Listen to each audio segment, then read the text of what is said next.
This is Jason Anderson, Chairman of the Killenly Town Council, and I am calling this regular Town Council meeting to order. It is currently 7 p.m. on Tuesday, October 8th. Dear Lord and Heavenly Father, we thank you for this day. We thank you for bringing us here safely.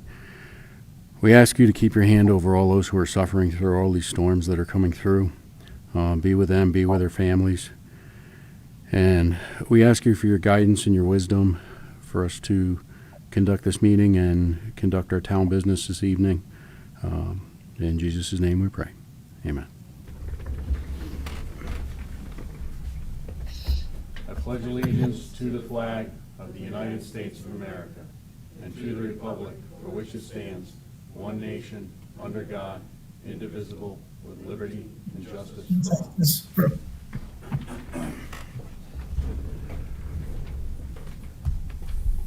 For roll call purposes, all council members are in attendance. Mr. Gambatista is with us remotely, and Ms. George is absent with notification. Mr. Chair, I'd Yes. like to add an item to the agenda. Okay. I'll call it item 15C-1, and this would be discussion, action, and update on the sewer plant capacity project.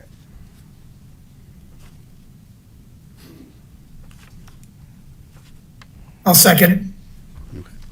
Motion has been made by Mr. Grandelsky, seconded by Mr. Gambatista, and that is to add an item for discussion on the sewer plant capacity project update, and that would be for item 15C-1. Any discussion? All those in favor say aye. Or discussion. Aye. Never mind. Opposed? Abstentions? Motion carries. Thank you, Mr. Grandelsky, and we will now move on. Next item up is item 15A, adoption of minutes of previous meetings. Can I get a motion to adopt the minutes from special town council meeting? Yeah, I'm sorry, Mr. Chairman, I just want to remind you that we do have a public hearing scheduled for tonight, and that's typically 7 taken o'clock. up before we get into there. Yep. My Okay. apologies. All right. So at this time, we will start the public hearing. The public hearing is on item 14A.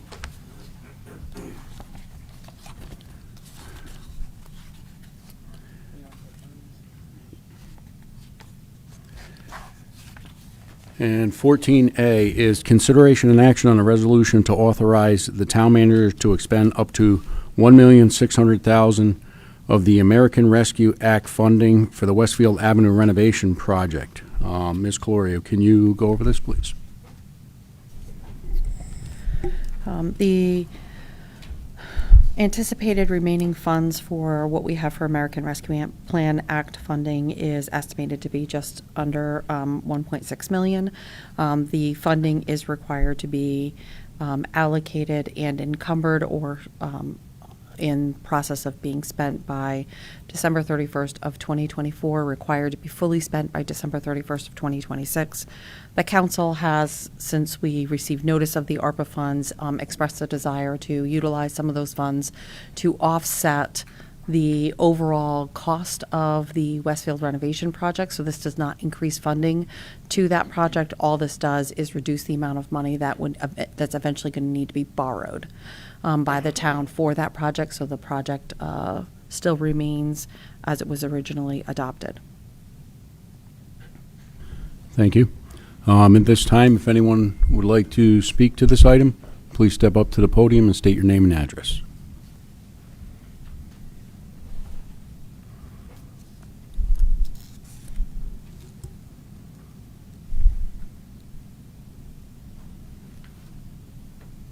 Mr. Chair, I got a call from someone that they can't hear, there's no sound on the TV. I don't know. Are they looking at channel 22, I'm assuming? I don't know. Okay, Jen, if you can. On Facebook? How about channel 22? Channel 22 has been having trouble, so I don't know if it's fully. Channel 22 always has problems. I usually have to have the volume all the way up on my TV. Yep, channel 22 has been a struggle. And I do know it seems when we're speaking, it seems a lot quieter in here because normally you can hear when we're talking, you can hear it through the speakers. Whereas I know at our last meeting, people at the podium and at the table, you could hear them speaking, but it seemed as if our mics were quieter. They did do a reset of the board. Okay. And this is, the way we're hearing it is typical of the way we normally would hear it. The last meeting, those microphones were extremely amplified, so Okay. it was an imbalance at the last meeting, but if it's coming through on Facebook Live, fine, it should be coming through on Channel 22 equally. It's a similar output. Okay. All right. Last call for comment before we close the public hearing. I think the TVs have to be muted, which is why it's loud in here, but I don't want to mute the TVs and mess up Facebook, because Facebook's coming through okay on my end. Channel 22, though, is a different feed. Right, Channel 22 we don't get. Seeing no comment for the public hearing. And we will- received none via email. Okay, thank you.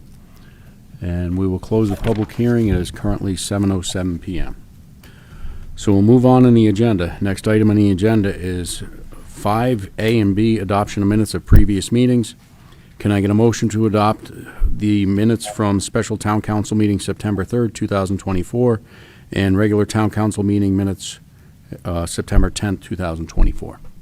I'll make that motion. I'll second it. Motion was made by Ms. Barclay, seconded by Mr. Cottula. Discussion, comments, or corrections?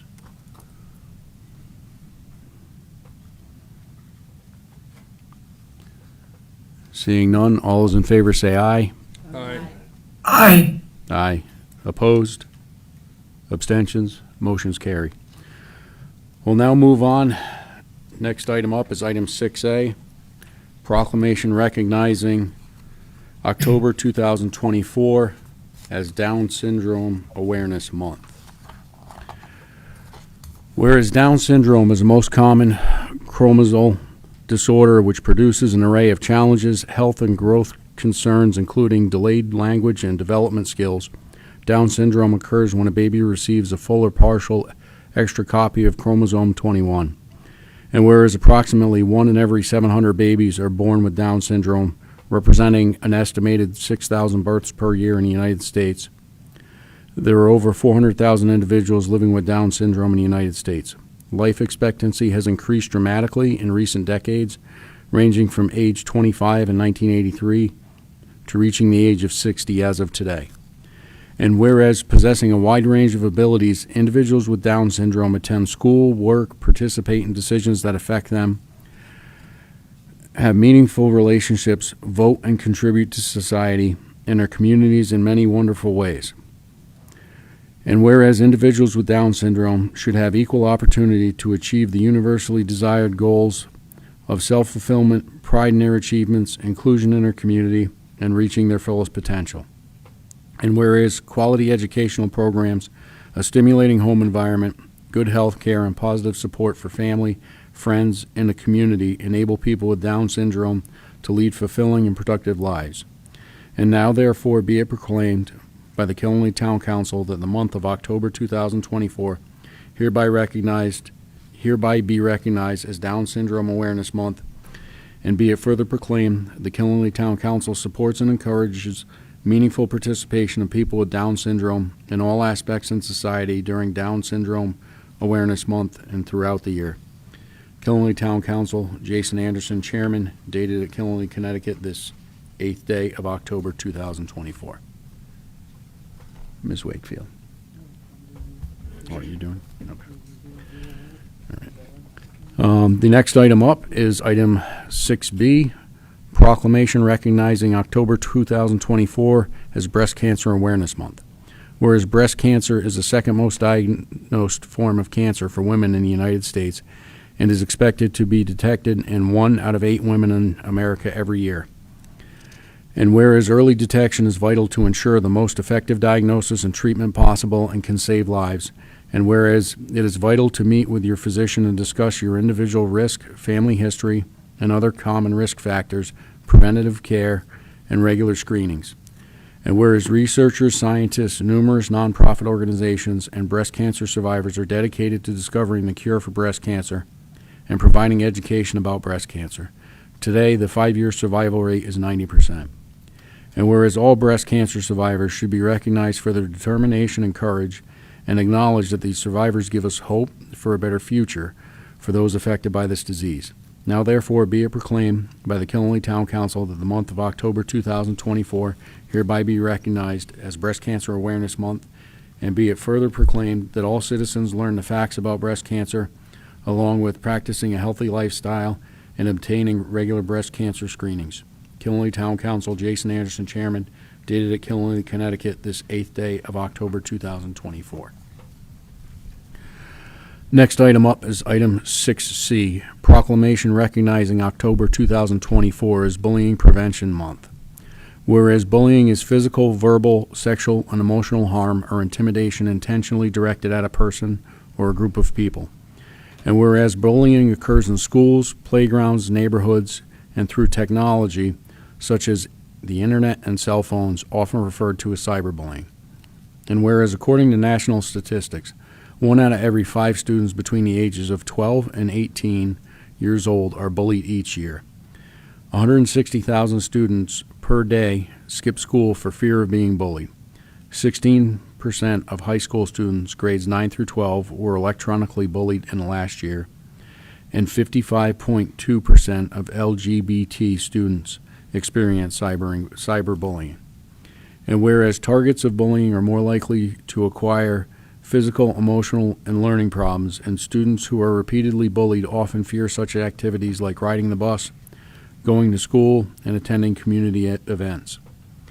And whereas children who bully are at a greater risk of engaging in more serious violent behaviors in contrast to the children who witness bullying often feel less secure, are more fearful, and are intimidated.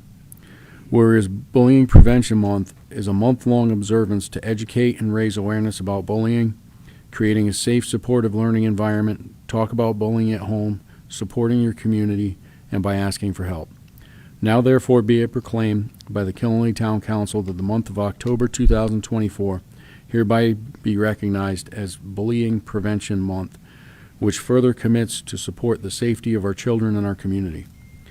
Be it further proclaimed that all citizens are encouraged to unite against bullying and to share the message that no one should be bullied. Killenly Town Council, Jason Anderson, Chairman, dated at Killenly, Connecticut, this 8th day of October 2024. All right, agenda 6D, proclamation recognizing October 2024 as Fire Prevention Month. Whereas Fire Prevention Week is observed each year during the week of October 9th in tribute to the Great Chicago Fire, which began October 8th, 1871, causing devastating damage, homelessness, and left the city in mourning. And whereas in 1911, the 40th anniversary of the Great Chicago Fire, the Fire Marshals Association of North America determined that the anniversary be observed in ways to keep the public informed about the importance of fire prevention, specifically designating the week of October 9th as that and when most of the devastation had occurred. In 1920, Woodrow Wilson signed the proclamation for the first Fire Prevention Day, and in 1925, President Calvin Coolidge proclaimed Fire Prevention Week to be a national observance. And whereas the 2024 Fire Prevention Week theme is smoke alarms, make them work for you, the goal is to educate people on the importance of having working smoke alarms in their homes. Some tips for smoke alarm safety include installing smoke alarms in every bedroom, outside each sleeping area, and on each level of the home, making sure smoke alarms meet the needs of all family members, testing smoke alarms at least once a month, and replacing smoke alarms when they are 10 years old or don't respond when tested. And whereas Killenly's fire departments and first responders are dedicated to reducing the occurrence of home fires and injuries through prevention education, and now therefore be it proclaimed by the Killenly Town Council that the month of October 2024 hereby be recognized as Fire Prevention Month, we urge our residents to plan and practice your escape plan as well as utilizing everyday fire prevention for your safety. Killenly Town Council, Jason Anderson, Chairman, dated Killenly, Connecticut, this 8th day of October 24. And 6E, proclamation recognizing October 24 as First Responders Month. Whereas each day Americans across the country witness the absolute courage and selfless sacrifice of our first responders, whether they are police officers protecting our communities, firefighters running into burning buildings, or emergency medical technicians, paramedics, 911 dispatchers, 988 crisis responders, and other public health workers providing emergency care.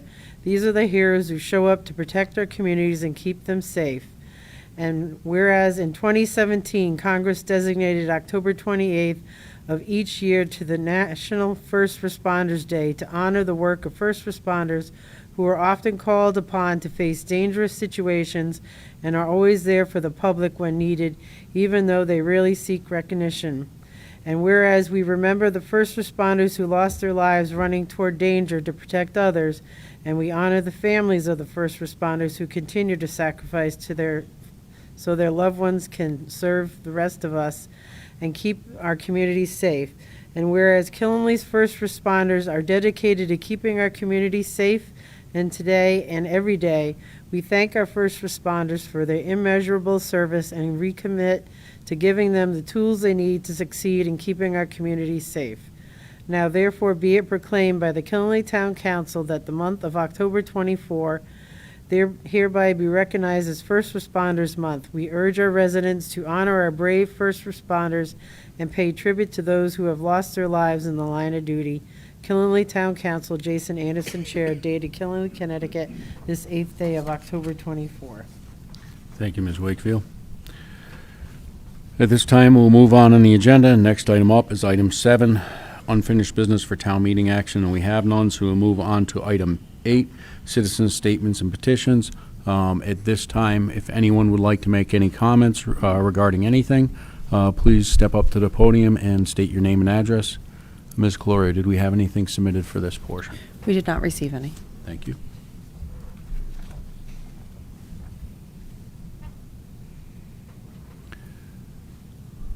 Last call for public comment. Seeing no public comment, we'll move on the agenda. Next item up is council and staff comments.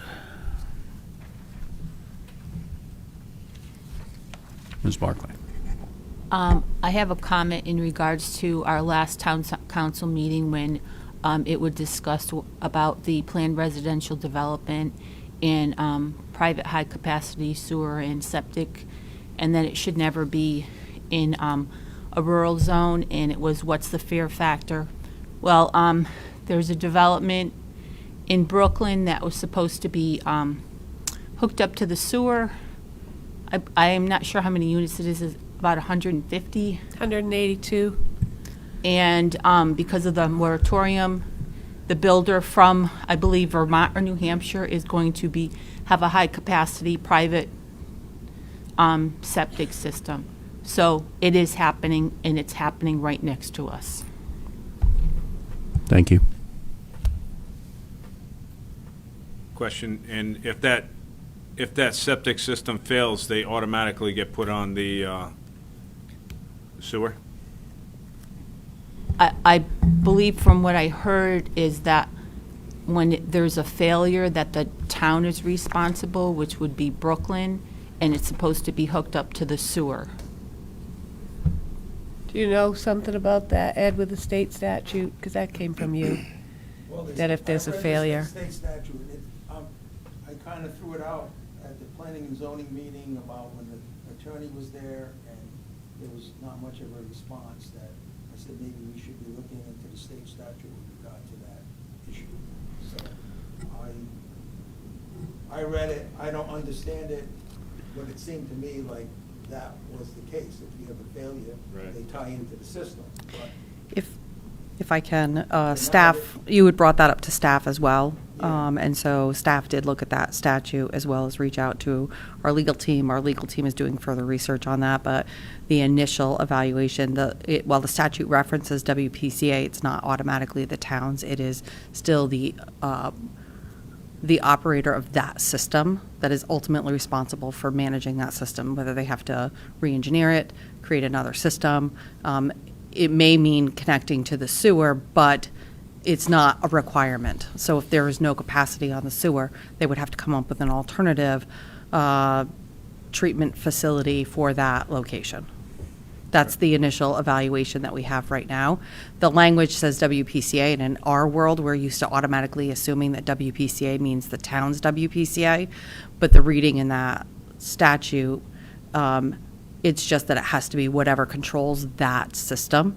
It's their responsibility to come up with an alternative. So we are further looking into that, because I know that that is a concern. Right, because I would think they would be able to, if the sewer's there, they'd be able to tie into it if there's no other alternative. If their ground their ground changes because of their system and it fails, and they're not able to extend or put any more leaching fields in, or, you know, customize that would be the end game, I would believe. Would it be worthwhile reaching out to our legislators and asking for them to do some research and a clarification on that? Well, I have our legal team reviewing it based on what they see between statute as well as case law. Okay. Any other comments?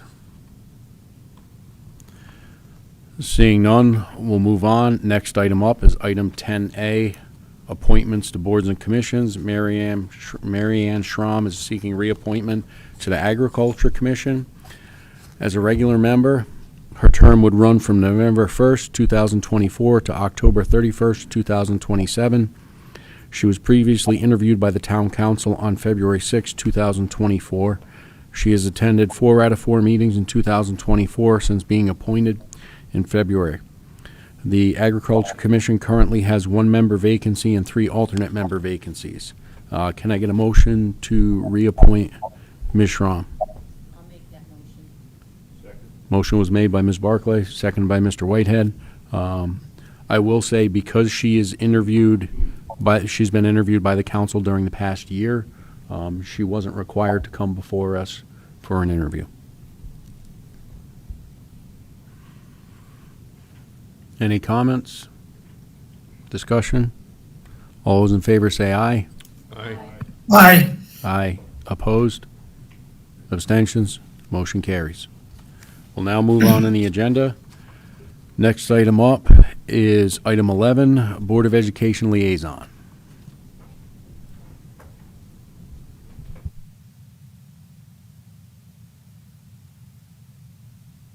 Welcome.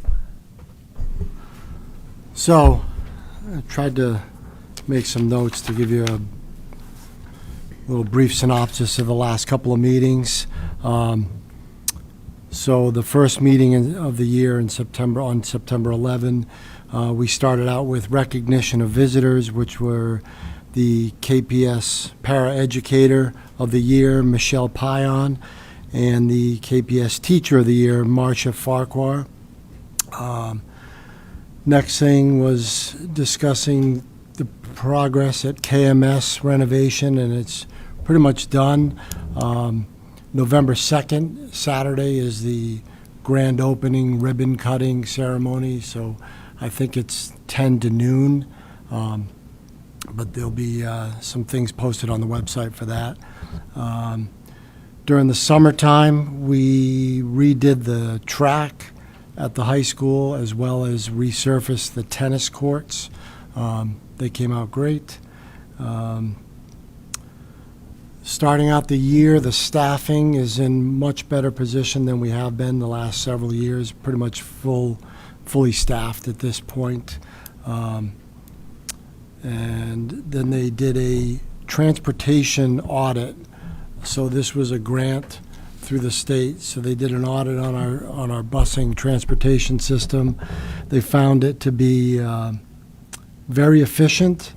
It seemed that it was best to do owning as opposed to farming it out to someone. They said it was just a better way to do it, the way we were doing it. One thing they did find that we always need more backup drivers. We have pretty much enough now, but if we lose one, JB jumps in and does it. But then if there's 2 out or 3 out, that's when we get into a pinch. So we're we're still kind of short on that. And then over the last couple of meetings, there have been some policy updates pending on the use of electronic devices. And it's different for, memorial school, intermediate school, high school. There's different layers of electronic device uses. We're trying to update our non-discrimination policies, as well as the Family Medical Leave Act for non-certified staff. We're trying to lower the amount of days that they have to work that are required for them to get the FMLA benefit if so needed. That's a brief synopsis of what's been going on in the last couple of meetings. Any questions? Where are you with the bullying stuff? They are still in the subcommittee with the bullying. I know that they've come up with some brochures that they've posted around the schools. There are QR codes that the kids are supposed to be able to scan right onto there and make a report right through this. So I'm not sure, they're still working on it. So this is one thing that's been done so far. What's the percentage staffing from last year to this year? You said we're pretty much 100% staffed. What was it last year, approximately? I think last year there were probably 20 or 30 open positions at this time, at the beginning of the school year. I don't know what that percentage works out to be, but this year there were 2 or 3 people that we were still looking for. So it was a significant difference. That's good news. Yeah. I think the pay increases we've done, the steps that we've done over the last 5 years has helped bring in new and retain existing.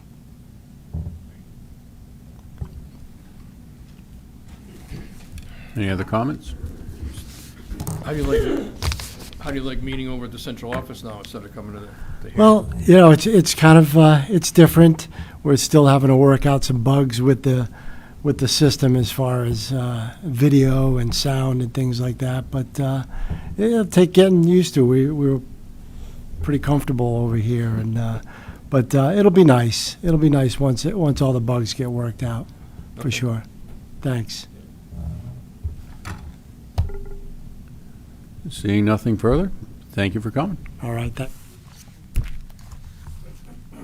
Next item up is item 11B, Borough Council Liaison. As some of you know, there was an announcement posted, Brenda Duchesneau is officially retired. She's staying on to train her replacement, which happened to be, we had like 23 applications for a part-time position, which was kind of crazy. A very wide range of candidates. And we ended up sticking close to home, and Janice Thurlow is going to be our new borough administrator. She retired from her position with Woodstock Schools.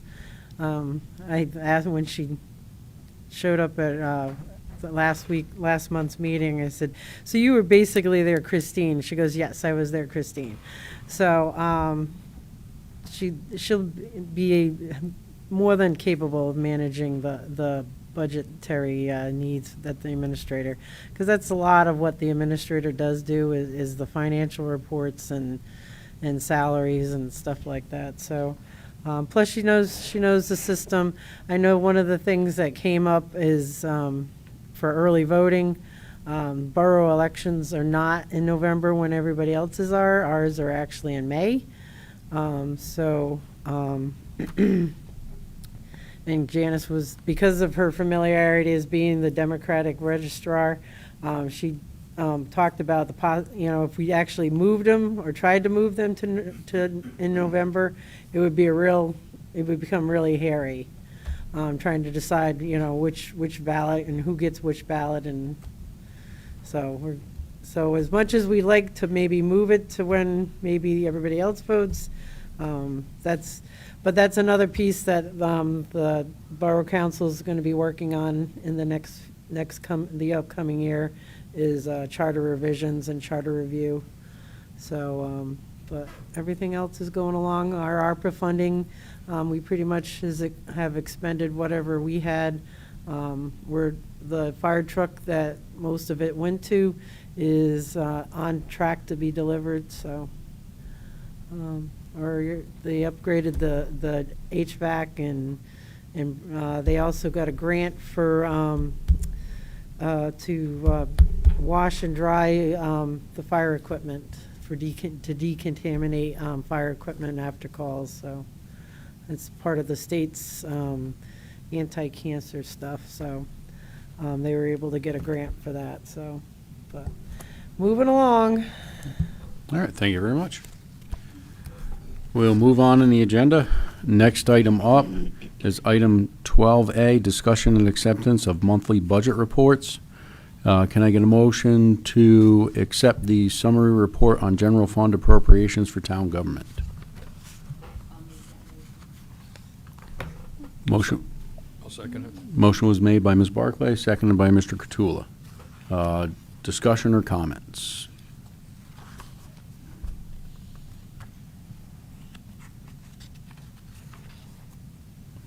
Seeing none, all those in favor say aye. Aye. Aye. Opposed? Abstentions? Motion carries. We'll now move on in the agenda. Next item up is item 12B, system object based on adjusted budget for the Board of Education. Can I get a motion to accept this? I'll make that motion. I'll second. Motion was made by Mr. Cottula, seconded by Ms. Wakefield. Discussion, questions, comments?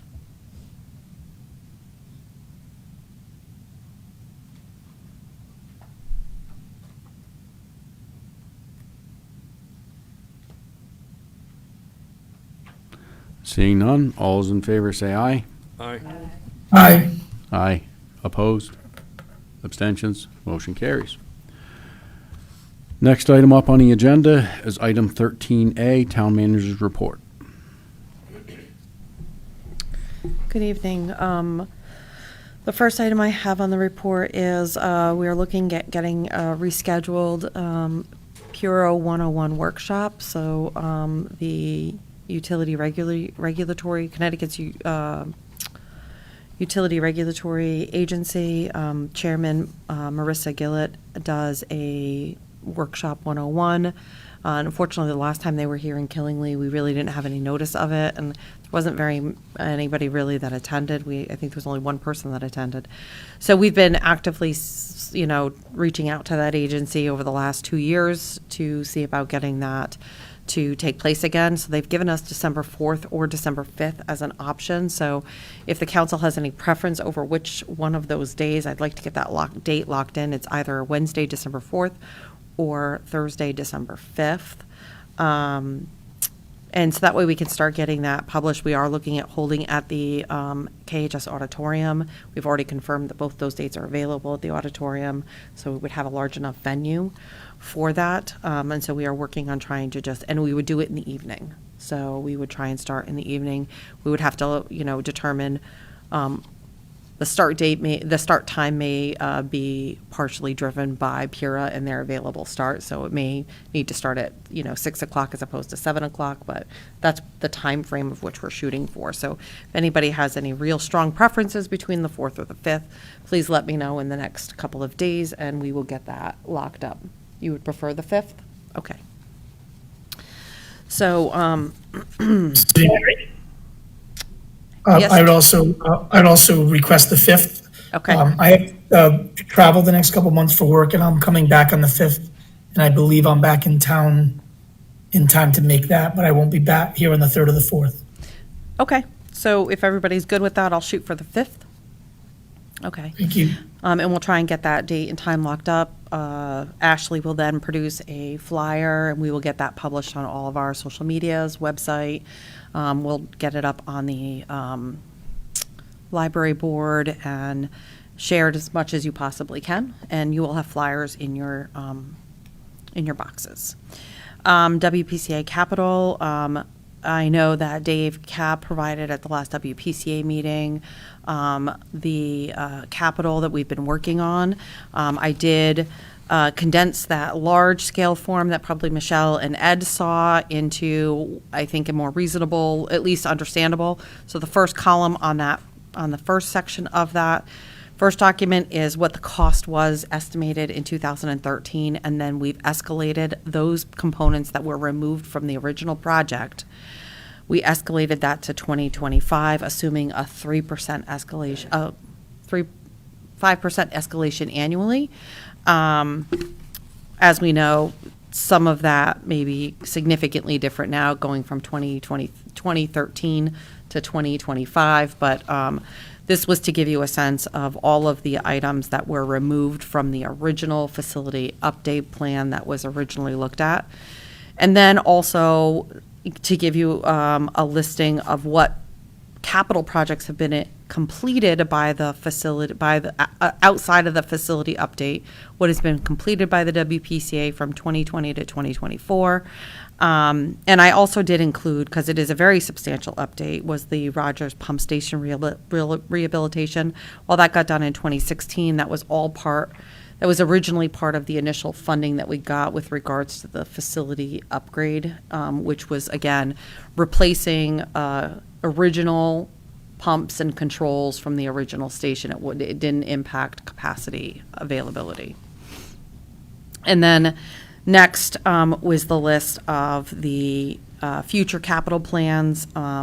They've been very focused on, as far in addition to capacity, they've been looking at sewer, I&I, so this is infiltration that occurs. We did just recently receive bids for a manhole repair project, and that's about $860,000 for that portion of repair.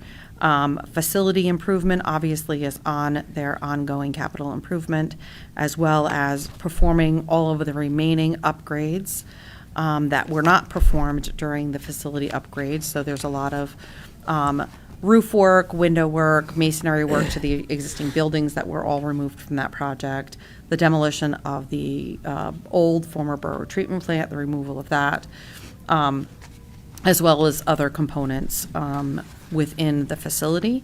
And then the rehabilitations or rehab rebuilds of of some of the various pump stations around town. Those are all things that are also on their capital improvement list. They always have a line for sewer main replacement or relining, and that, while there's not a definitive schedule of we want to replace like this specific section, we're constantly managing failures that may occur or issues that may arise from a sewer main, and so that's what their funding to that is. When you look at their budget, it's not reflected here. So I hope that this gives you some additional information to have those public conversations. I don't know. I know that this is still a lot of stuff. Yeah, so looking at this, Mary, it's a little confusing. I can see the 2013 plan in it. So if you just go to the part that has cost 2013, then items not completed, is everything on the left completed, or the things on the right? Like, I don't understand this at all. So everything that has a number that is in the right-hand column, items not completed, those items were originally part of the facility upgrade but were removed. Those haven't been completed, which is why you see the 5-point-whatever million in the future. The items that only have an amount in the 2013 cost line column are items that were part of the facility upgrade and therefore already addressed. That's definitely clearer then. The other thing is, and I don't know if they have this, if they have a breakdown of that equipment somewhere, like for instance, in 2011, I can tell you exactly what was purchased with, what. And the reason I'm saying that, so somebody goes, as they go, admin building, roof, lab, masonry. Like, I know that you did alum upgrade, right? Where is that? Where are the pumps for that? Like, So when we go to explain to people, this is why we still need an upgrade. It's not facilities, it's actual process. I know you got a second Okay. gravity thickener belt. That was all part of this, wasn't it? Or if it wasn't, like, how do we reflect that? So I understand what you're asking Yeah. for. Let me go back to the sewer team and see if they can round out some of that stuff. If it was under 5,000 in cost, then it was just part of Suez's responsibility to include as part of what was considered maintenance and wasn't deemed a capital project. So that's where Yeah, but maybe I like a need to come up. gravity What, thickener yeah, that would be belt very is not gonna expensive. be- No, I know. No, I know. But I mean, so let me go back and make sure that we're. Probably even there. And I'm sure it's reflected in here. It is. But still, when you explaining this is what they did, and then you look at this, where is Okay. that reflected? You did a chemical treatment upgrade, basically, and I'm looking and I can't see, but it's good to see the left and the right.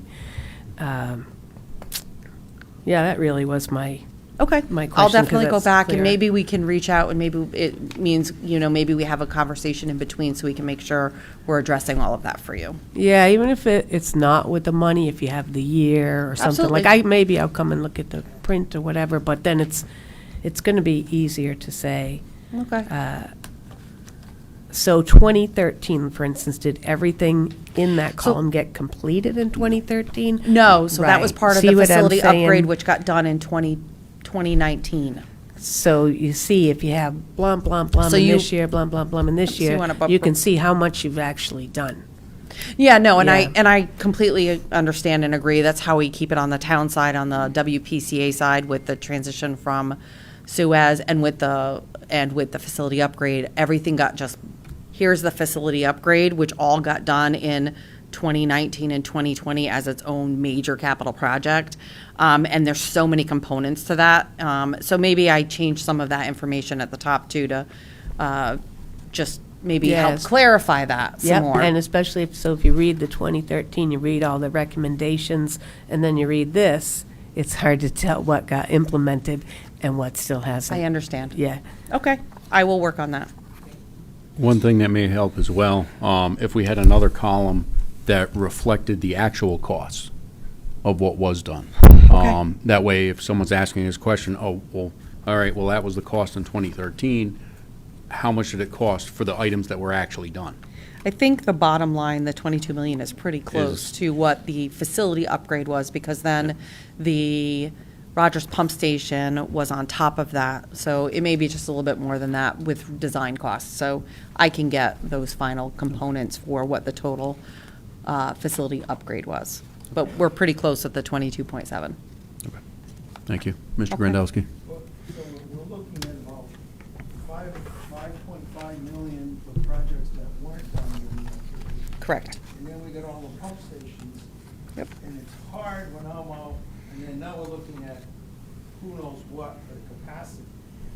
And to sell that to the public is getting to be an interesting scenario. right? Yeah, I completely understand. You want to use the plant, you want to use the sewers, and I tell everybody, I prefer my own septic system, I manage it and whatnot, but with somebody else, it's a whole different scenario.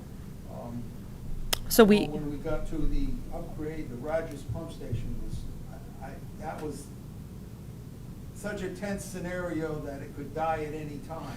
And I don't know where we are with Laurel Point, if NTE was gonna come in, that was gonna be included within that scenario, but it seems like all our major pump stations need repair. And I think we need outside funding for the capacity upgrade and for Agreed. even what we haven't done. yeah, so we're, again, reaching out to our federal and state legislators. I'm working on trying to get a tour date set up for our federal delegation to come in and tour the plant along with our state to get a better understanding of what that capacity needs are, as well as, just impact, so they can hopefully better assist. I did have some conversations with May Flexer. She reached out to me to see what steps she might be able to take at the state level to better assist as well. So we're starting to really kind of open those conversations, I think, a bit more. I will keep you informed as to what date ends up getting chosen for a potential walkthrough or tour with our federal delegates and our state. So if any of you can attend, that would be great. I think we're trying to look at sometime between now and the end of October to have them come out. And I know we did hear back from Murphy's office that he likely isn't, his likely availability isn't until maybe December, but we'll do a second round. We'll do another round of tours if that's the case. So we're trying to work that out. As soon as I have that date and time, I'll get it to you. But I agree, Ed, and that's been my conversation. That was my conversation with May last week, was that the cost of this is significant, and if it were borne solely by the users of the systems, the residential users have already seen their rates nearly double in the last 7 years, and it would be unsustainable for them. We have with our elderly, any of our lower income, but just making housing attainable and people being able to afford their housing, having your sewer rates double again to take on 40 million in bonds would not be a sustainable alternative for that, especially given that some of those bonds are 30 and 40-year bonds, which means you're locked for 30 or 40 years. That's a long period of Well, time. and why should they carry the burden Understood. of future growth? They're Yep. carrying the burden for their own Correct. thing right now, so. Yep. And that's a conversation as well. I think that we definitely have, they're hearing and they're understanding more the position and situation. And so I'm hoping that we're moving into conversations for solution-based and coming to a solution on that. So, the town may decide to also look at, does the town want to do, I know the town has very graciously already done $2 million in putting forward for design, which we are, Dave Cap is working through the RFQ that we will have to issue for a design team. That's part of the process that we have to do. So we have to go through that RFQ process to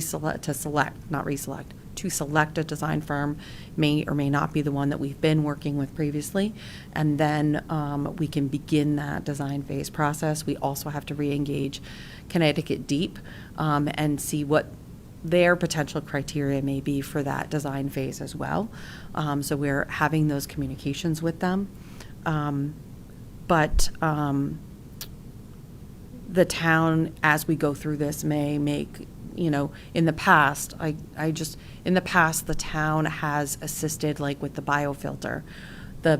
A large portion of that debt was on the user rates. Some of it did get offset by the town within the mill rate. We decided on a percentage that would be offset and used by the town from the mill rate because it was impactful for the entire community, not just sewer users. So there can be a balance. Economics, your economic development, you may decide that it's it's better to, that the entire town participates in that because they all participate in that benefit or expansion and not. But that's a much future conversation. We're really trying to seek as much federal and state funding as possible to hopefully bridge all of those gaps and get us to a completion and see where we go. So that's, in a nutshell, that's kind of where we're at with that. And I don't know if I already stepped on what you were planning on asking about for your 15C1 question. I'm not sure, but again, I will keep you all very informed as far as once we have that date and time for federal and state delegation to come down. Happy to have everyone there. Any other questions on WPCA before I move on? I know you have an agenda item on it now, so I'm not sure if you're holding for that. Okay. The Brickyard project, just giving an update on that. There's been a lot of work in the background on that. Clearly, we had to go through the box culvert replacement in the parking lot first. So that box culvert replacement, you will start seeing sections of that piping arrive next week to the beginning of the following week. There's actually 31 sticks of pipe that have to be received in.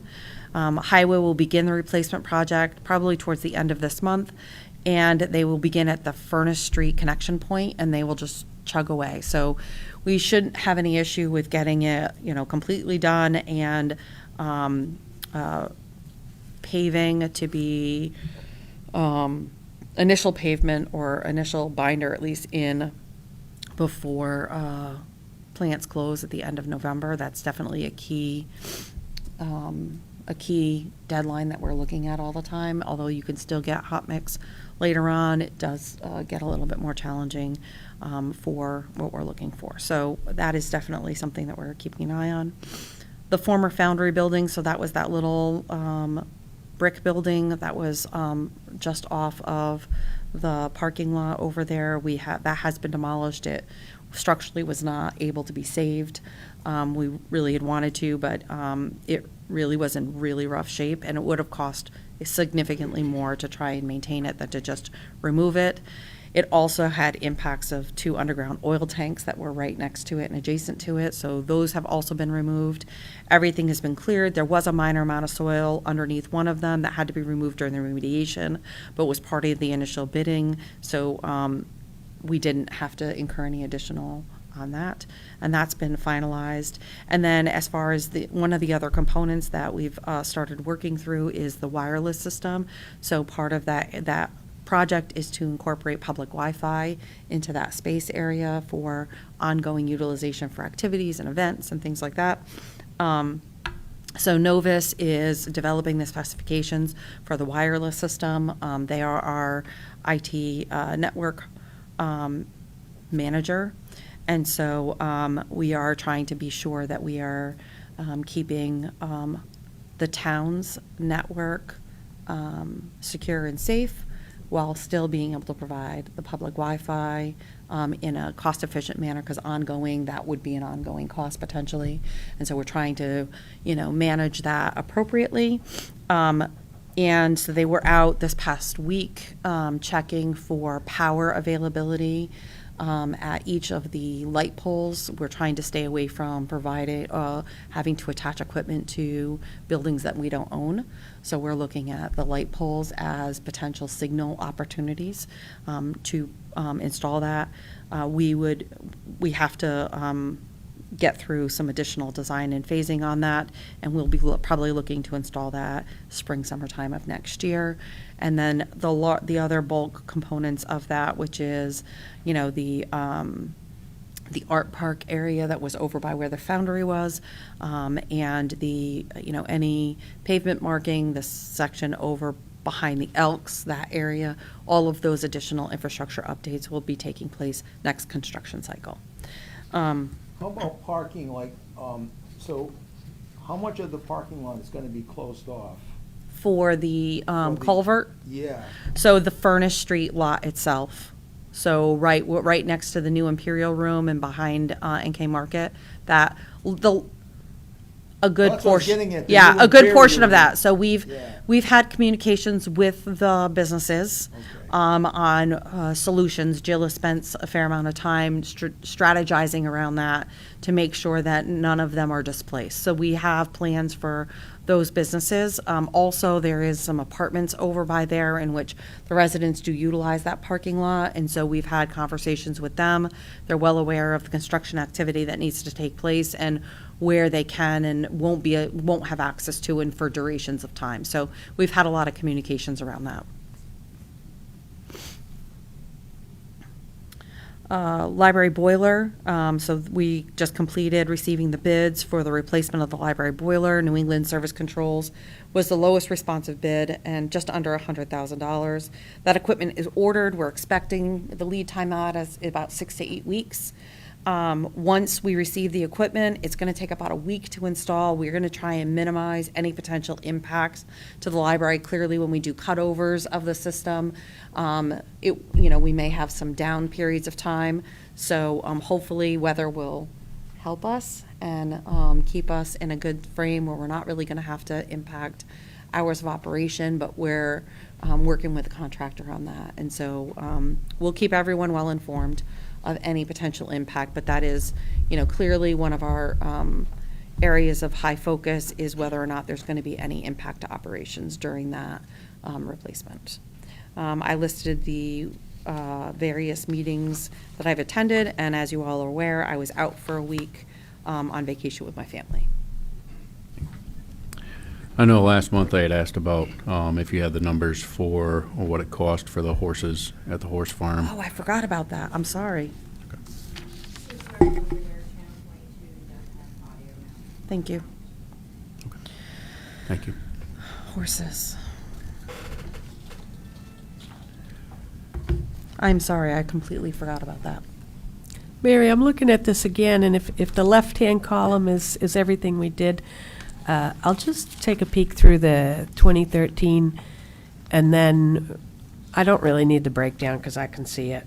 It's more clear now that you said that. New sludge dewatering process equipment, that's probably the Yes. gravity thinking about.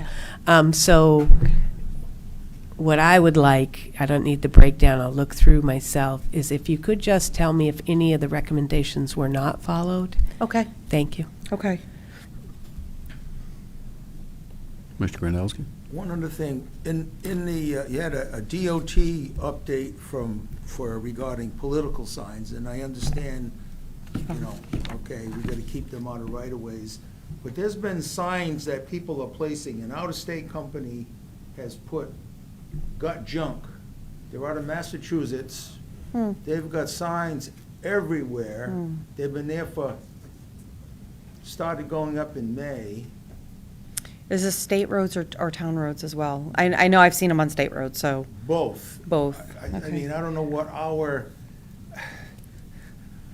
think I figured I'd bring this up to you. Sure. I Well, I know thought the state has been trying to remove, the state goes through ebbs and flows as to when they all of a sudden are going to go through and pull everything off and when they are going to leave it forever. So I will reach out to the state again with regards to what their current policy is on those types of signs.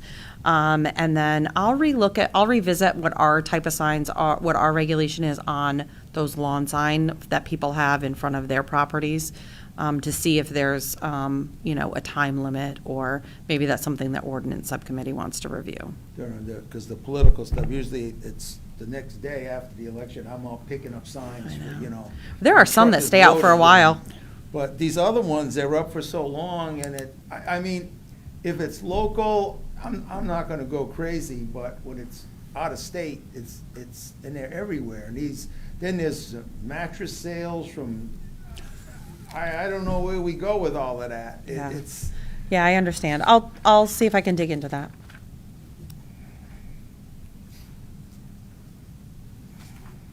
Any other comments, questions? oh, and if, getting the comments about Channel 22, I mean, I'm sitting here and someone calls me at the meeting and saying Channel 22 is not working. We gotta do something. I want I agree. everything out there, and you turn on Channel 22 and we can't get it. I don't wanna look bad. If someone wants to turn on Channel 22 and see the council meeting, and they have to call me that they can't, I don't know how we gotta do something better. It's just not, we're not doing the public any justice. They wanna see what's going on, and, yeah, we put it out there so they don't have to come and sit in partake here. They can watch it from the comfort of their home, but we need to do something to make that a better arrangement. Thank you. Thank you. Ms. Colorio, I know I had a conversation with you regarding the equipment in the AV room. Now, once that project goes forward, that's going to help? I'd love to say that. So we do have the Papecia grant, so there's a number of upgrades that we're going to be doing in the AV room here, as well as replacing our cameras, things like that within this space. We also, our IT has also had a number of communications with Breeze Line, Frontier, whichever one they are now, to review that connection as well. One of the components within our AV room is actually very old, so we're hoping that with this upgrade, that will make that a much better connection. However, I feel like we say that at every upgrade, and it ends up where we run into a blockade on the provider side. And because they have to downgrade the signal in order to re-put it out again. Our signal is too high quality, and so when it goes, it leaves here and it goes to the high school, and then it feeds out to Channel 22. And in that, they have to reconvert it. So our goal was to not have to reconvert it, to bring it down to a lower quality, and to be able to broadcast out the quality in which we're recording at here. I want Channel 22 no longer be an issue. We've been talking about Channel 22 for too long. So that's our desire. So our hope is that that can be coordinated with this upgrade. But we pay a fee, that's the other part. You look on the bill, I wish I would have brought the bill. Individuals do, yes. Yeah, I'm paying a fee for this, Yep. and you can't go to Pura because they're not regulated anymore. Correct. It's kind of frustrating, and, We are rebroadcasting all our meetings now. Everything. Yeah, so I remember so just to relay what the finance director is saying, I had given everyone that schedule that all of our meetings are being rebroadcast, but they're not able to, if we're having challenges on the initial live broadcast. Right. That's what your concerns Yes, are, is the right, initial right. live broadcast. And I 100% agree with you. So, but, they are rebroadcast afterwards on alternative channels. But again, it's that initial live broadcast should be as clean as it is on Facebook Live. There really should be no reason the quality should be any different. And it's challenging, so.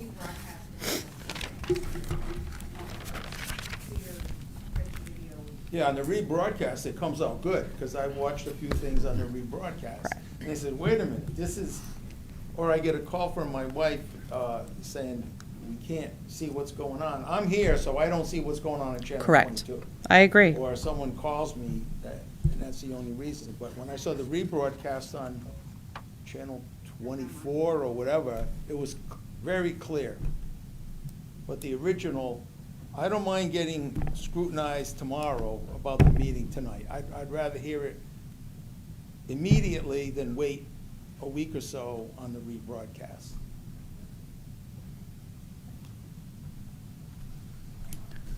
Thank you. Anything further? All right, we'll move on in the agenda. Next item up is 14A, unfinished business for town council action. Can I get a motion to adopt the resolution to authorize the town manager to expend up to $1,600,000 of American Rescue Act funding for the Westfield Avenue renovation project? Motion has been made by Ms. Barclay, seconded by Ms. Murphy. Ms. Gloria, can you just go over this again real quick, please? Sure. So this is appropriating the remaining American Rescue Plan Act funding up to $1.6 million, which I believe will close out any of the open projects that still has remaining balances. This will lower the amount that will be borrowed for that overall project. It does not expand available funding for expenditure. It lowers the amount that we'll be borrowing. Thank you. And this is the item that we had the public hearing on earlier. So we will be spending this money, we have to allocate this now, but we have to spend it, we have a year to spend it, but there's, We have December 2026 to spend it. However, we got. I can get next month's bill and spend $1.6 million. That's okay, that's it.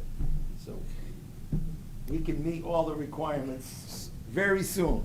Yeah, So it'll we be gotta out. take advantage of that. Thank you. Anything further? Seeing nothing further, all those in favor say aye. Aye. Aye. Aye. Opposed?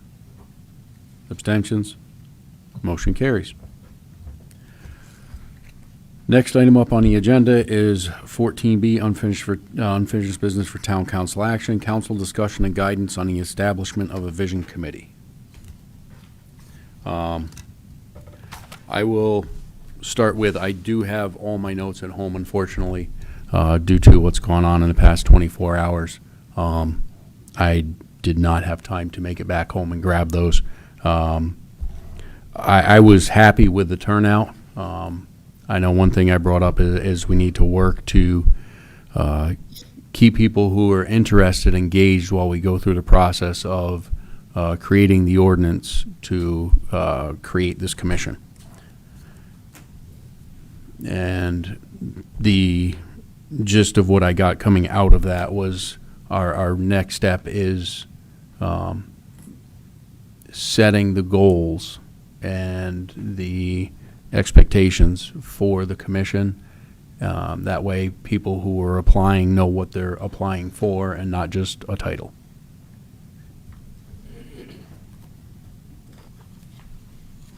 I do have a question, Chair, and for the council. Are you looking for us to start advertising to receive applications? We've received applications, but we haven't been advertising for that because traditionally, how a committee is usually established by the council, and then we solicit for applications for individuals who want a seat on it.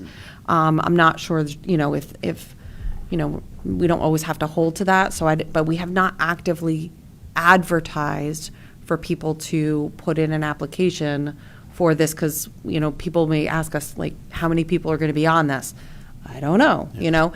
What is the vision committee? Well, we don't have an ordinance yet. So I'm just trying to get guidance on that as well. The other piece I wanted to bring up tonight is, with it being an ordinances usually go through ordinance subcommittee. Now, is this something, we do have the ability, and correct me if I'm wrong, Ms. Gloria, we do have the ability to deliberate this on a whole as a council without it having to go to ordinance subcommittee. I just wanted to see where everyone feels, if they would rather ordinance subcommittee work on this and then bring it to the council, or if we want to deliberate on this as a whole. I personally would rather see it go through ordinance subcommittee Okay. and then have them present it to the council with recommendations. Okay.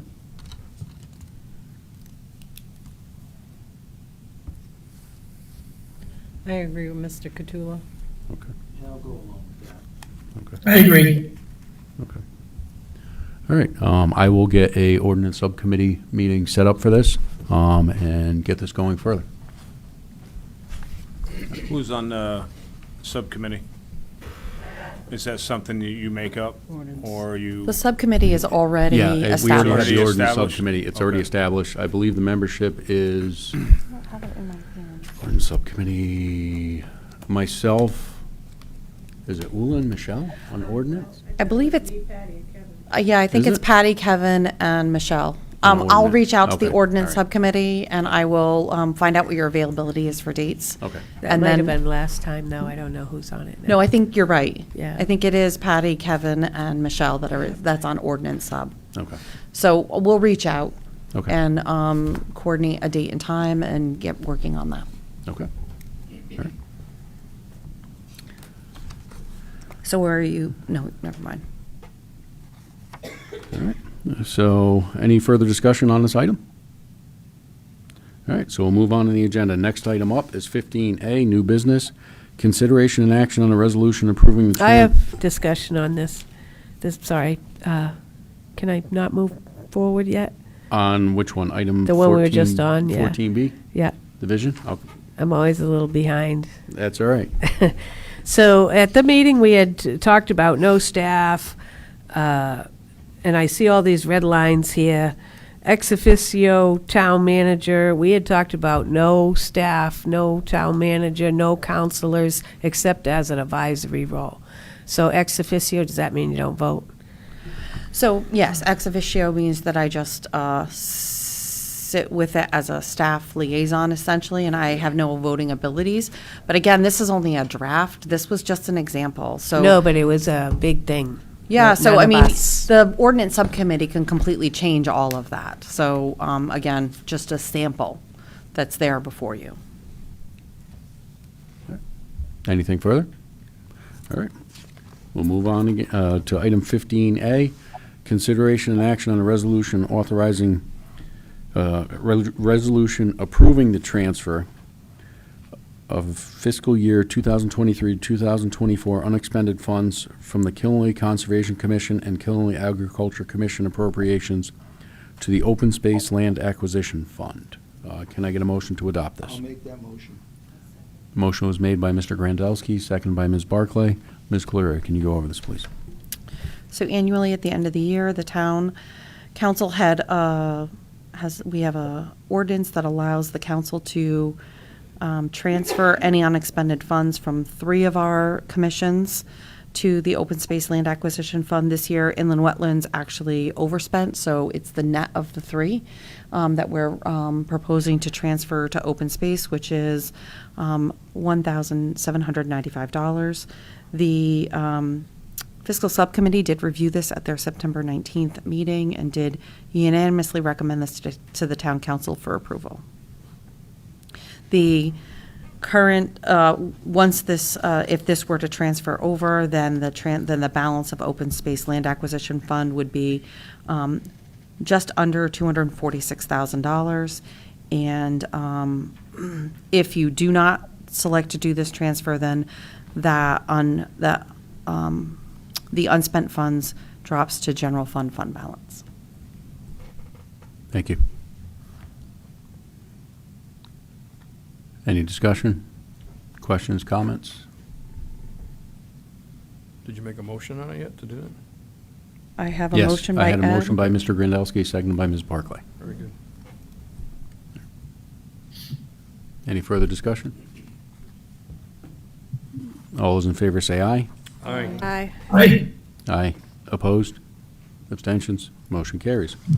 We'll now move on to item 15B, consideration and action on a resolution authorizing the transfer of fiscal year 2023 to 2024 unexpended funds from the unexpended departmental budgets to special reserves and programs. Can I get a motion to adopt this? I'll make that motion. Second. Motion has been made by Mr. Grandelski, seconded by Ms. Wakefield. Ms. Colorio. So this item is a proposal to transfer the remaining funds from the storm maintenance operational budget that was budgeted in this last fiscal year, that was unexpended, to the reserve, to the storm maintenance reserve, which was formerly winter maintenance reserve. The storm maintenance reserve currently has a balance of $335,000. If this is not transferred, it drops to general fund balance. The town in this current year's budget did activate $50,000 of that reserve to lower mill rate impact. So this would come close to restoring that $50,000 use within the reserve. And the fiscal subcommittee did review this at their September 19th meeting and unanimously recommended this to the town council for approval. Thank you. Discussion, questions, comments? I'm trying to figure out. Can you say that one more time, Mary, just the end of it, about we already dedicated it or something? So the current year budget, Yeah. so this request here is from unexpended funds from the previous year. In the current year's budget, you did allocate $50,000 from that reserve to use as revenue in the current year budget to lower mill rate.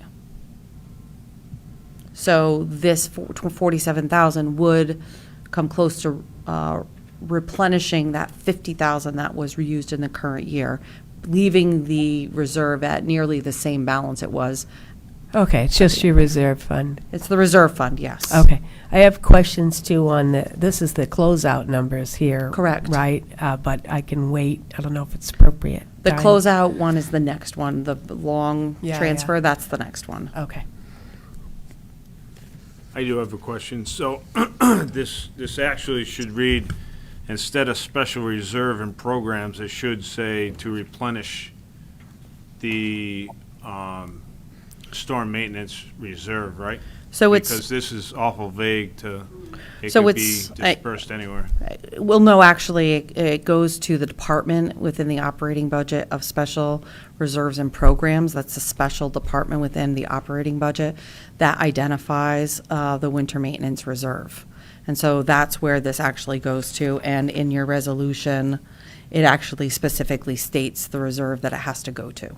It states the winter Yeah, reserve. it says it in the resolution. It Okay. specifically states winter/storm maintenance reserve. Thank you. So it's not for just anything. Okay. Thank you. Any further questions, comments? Seeing none, all those in favor say aye. Aye. Aye. Opposed? Abstentions? Motion carries. We'll now move on in the agenda. Next item up is 15C, consideration and action on a resolution authorizing fiscal year 2023 to 2024 budgetary year-end transfers. Can I get a motion to adopt this? So moved. Second. Motion was made by Mr. Grandelsky, and I believe Mr. Catullo was with the second. Ms. Gloria, if you could go over this. Sorry, so this is the final year-end request for final year-end transfers. The majority of these transfers are what's considered within the department budget. So I did incorporate the year-end, and it still reflects as an estimated expenditure summary because we still have not completed audit, which is why it will always continue to be considered estimated until we finalize audit. But in each department, there are individual appropriation lines, personnel, contractual services, materials and supplies, and occasionally capital projects, or capital projects. A department may have overexpended in, say, contractual services, but underexpended in personnel. And so this transfers the money from their personnel line to their contractual services to zero that out. Ultimately, at the bottom line, the overall budget for the department did not overexpend. There are a few departments that did have over expenditures, and those annually we utilize contingency to complete and close out any of those final components as well. Again, we look at the budget in totality. The budget overall, we performed very well within the budget and maintained within the approved budget throughout the entire year. So it does give you a list of each of the individual departments and what those transfer requests are. The ones that were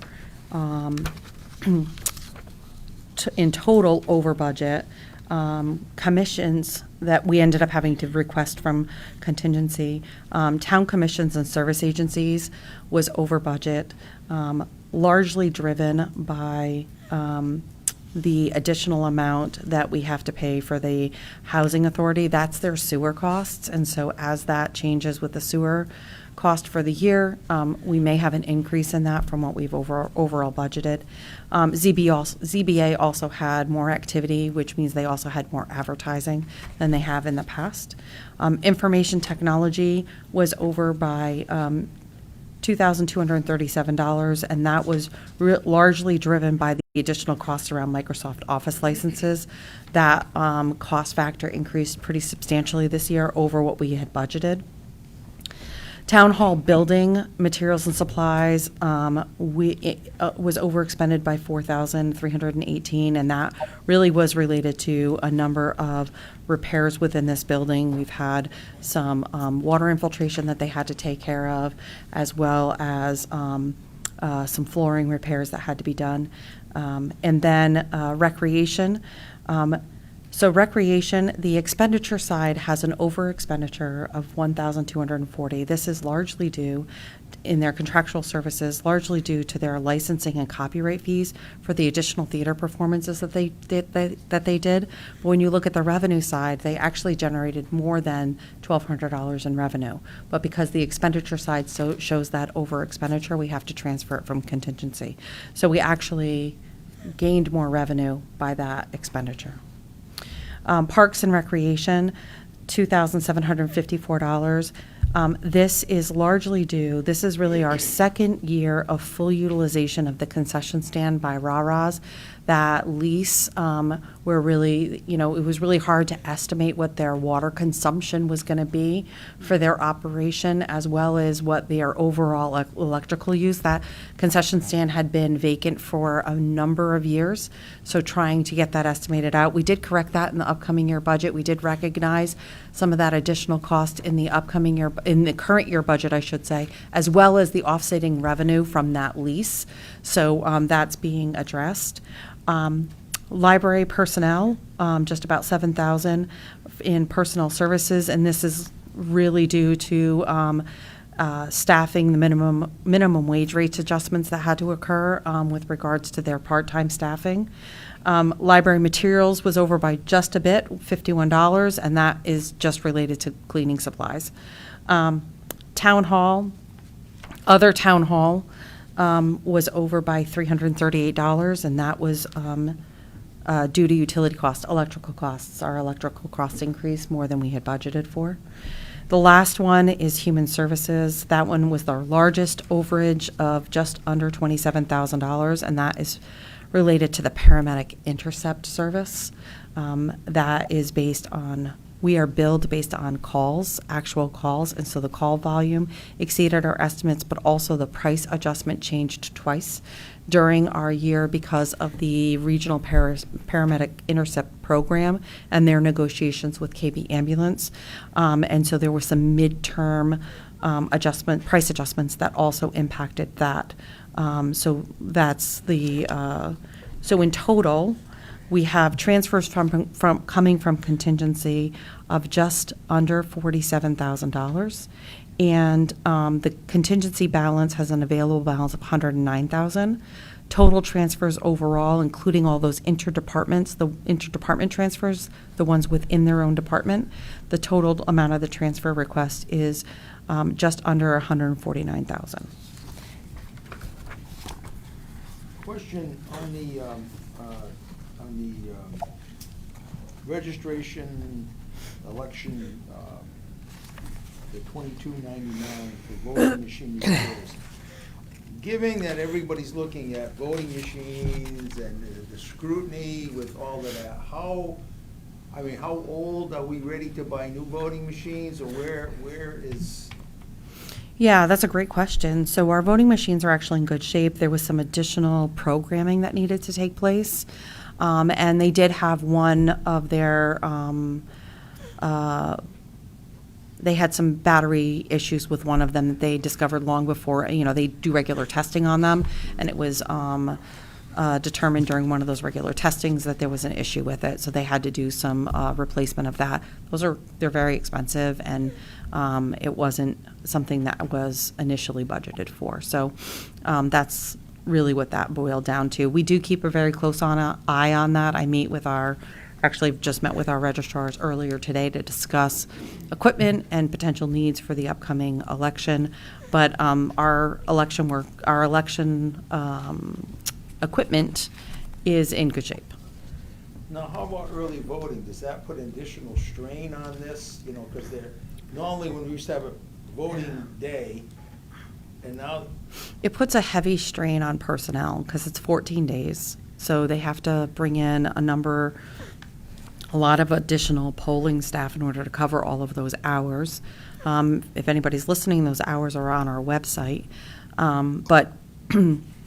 So that does put a strain. It will be held here at the town hall, and it will be in the space that's just been recently vacated by our law enforcement agent, They will be utilizing one of the tabulators for that, and we'll be setting up the spaces for people to be able to fill in their ballots appropriately. But the heaviest burden or the heaviest strain is on personnel and filling all of those hours. Just that, And that will be impactful to the current year budget, provided if we don't receive any additional grants from the state. yeah, that's a whole different, the equipment, I was looking more at that the equipment that does the counting and everything else. Sure. That, we want It's to make sure important. they're up to date and whatnot. Correct. Would you give a more in-depth about the paramedic intercept service, how it's actually, all of the residents are being charged for that as a tax?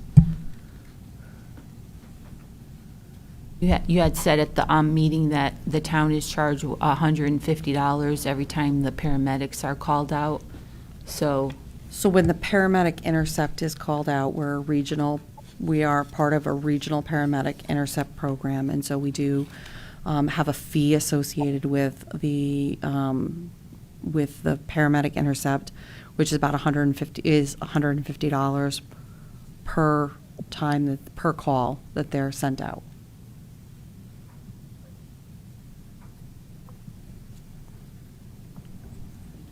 I've got a question. I just want to make sure I understand it all, Mary, exactly how this works. So I look at general town revenue, and we're up a little bit from our budget, right? Yes. Then I look at expenditures, and we spent a little less total, right?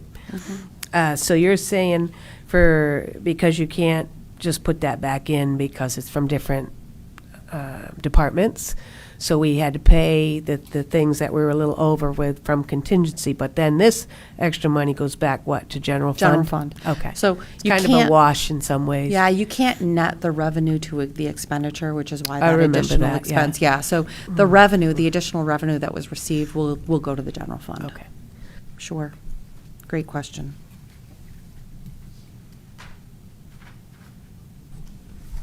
Any other questions, comments? Better than a wash.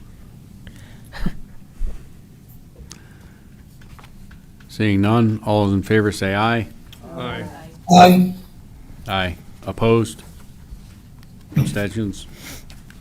Motion carries. We'll now move on the agenda. We're moving on to the item that was added, 15C-1, discussion regarding the sewer plant capacity upgrade. The reason I want to add this is, I mean, last month, we allocated $2 million for design. I mean, we've got skin in the game. The town council has skin in the game. So I think it would be nice to have an update. I mean, we're gonna go to the sewer meeting next week and whatnot, but I think it's more actually what is happening. We're looking at RFPs. I've got things from DEEP, and there's various types of monies that is available. Some is potentially clean water funds, then there's has other monies that have less attachments to it. How do we get an update? I don't know. I don't know what to ask, but I think we've got to have an idea where we going, trying to move this Sure. along, because I look at this as critical path. Agreed. If we're turning away businesses and whatnot, we're killing ourselves on the economic development side. So as far as the town council, I think we did our due diligence, and I'm hoping everybody else. Now, I will ask, how frequently are you looking for updates? Are you looking for, outside of the monthly town manager's report, are you looking for weekly? Are you looking for milestones? If something occurs, just an email to keep the council updated, just so the town manager has an idea Well, of. I think I would almost like to see a monthly, on the agenda, just a little update, special from the outside of the manager's report, that, from what nobody's beaten me that bad about the sewer upgrade. They're kind of buying into it. Yeah, they didn't like the $25 million. They're saying we got this, and now you're hitting us, you put out $2 million, and now there's a potential $40 million upgrade to the plant. And then when your managers report, there's other things that, Yeah. so I think if we have a sort of a monthly update, that's the start with this, that what is going on, how far along is the RFP? I don't know if we're gonna get that at the sewer authority. I'm gonna try to push a little bit more. Okay. Then there were a couple of items like, if we have a entity that does the design of the sewer plant, I would like to see a different entity that would overlook construction. You know, so that we have, again, that's just my personal opinion. So, you know, how this is going along, what the status of the RFPs are, you know, I guess there's a lot of DEP involvement with what the RFP should look like. There is Yeah, there's Connecticut approval. wastewater design RFP form from DEP, but Yeah, so our design has to be submitted to, our design, our RFP for design has to get submitted to DEP for approval. And then we can go out to bid, so, and then we can begin the process, but then various points during that design process, we have to go through DE approval, review approval again through that design phase. So Connecticut DEP can take time. And that's one of the other communications that I'm having with our legislators, our state legislators, if they can assist us in that voice of priority with Connecticut DEP to help try and minimize that. But in order for us to be eligible for some of the funding sources that you spoke about, you have to go through those processes. Right. You have to go through those. DEP has to sign off on it at various levels, including initial review of design. I will say that I believe their design requirements go from design through construction. So when you're selecting a design firm, they're with you all the way through, because they're also liable for their design. But it is a lot more tedious than a traditional design and then we go to construction, right? Like if it were a building, we would likely be able to go under RFP and for a design firm in, 45 days and be out on the street with it. With the wastewater treatment plant, Connecticut DEP has their own, and if we were to seek USDA, we also would have to go through USDA funding submission review and approvals for their process before we can expend even $1 on design. see, that's what I was getting at. So- There's different entities. We've had internal conversations with our staff, with legal team, and with the firm that did the report, our capacity report, to talk through the varying funding opportunities and the varying requirements and the timeline for that. So I'm getting a timeline for what, if we were to go in two different directions, like if we were to, not take all of these additional funding options, what's that timeline look like? And if we were to try and check all of those boxes, what that timeline looks like, so we can better understand what the outcome and possibilities might be under both. They both have their risks and their weights associated to them. And then we can start making decisions. So I want to be able to share that with the council once we have an opportunity to get through that and review it and make sure that we understand what those funding paths are and the demands on that, the review processes that would potentially lag those processes up and take longer times. So all of that is before the RFP, you're saying? So right now, yeah, so Connecticut DEP Dave can create the RFQ for design to go out to bid for. DEP will have to review that, give their stamp of approval before we can even hit the streets with that. It'd be nice to see a budget on that $2 million in case any taxpayers want to know Sure. You know, what are we gonna do with this money? What's our anticipated cost to get to RFP or? Yeah, okay. Yeah, I agree, a breakdown, and especially if we're involved in the money, like, it does concern me that when you look at the past, like you said, that somebody went here and there wasn't that breakdown. So now it's us, it's on our head. As we go forward, we should have a breakdown for everything that we can say, here, this was our money and this is exactly how it was spent. Sure, You and know, that'll because we be, may take up a portion of the construction as well. and that'll all be developed based on the scope that we put in that RFP. So how would you feel if we had an item, it would be like 13B in subsequent regular Right, that council would be meetings, fine, and too, right, just to that have- item would be discussion and update on sewer plant capacity Right. increase. I think, like I said, I wanted a separate item from the, well. Sure. Yeah, a separate item from the manager's report, but again, there would be an item on the agenda that talks about that. So when people are seeing what's going on with the sewer plant, you know, okay, you guys are working on it, and you're gonna talk about it on a monthly basis, and I think that would work. Okay.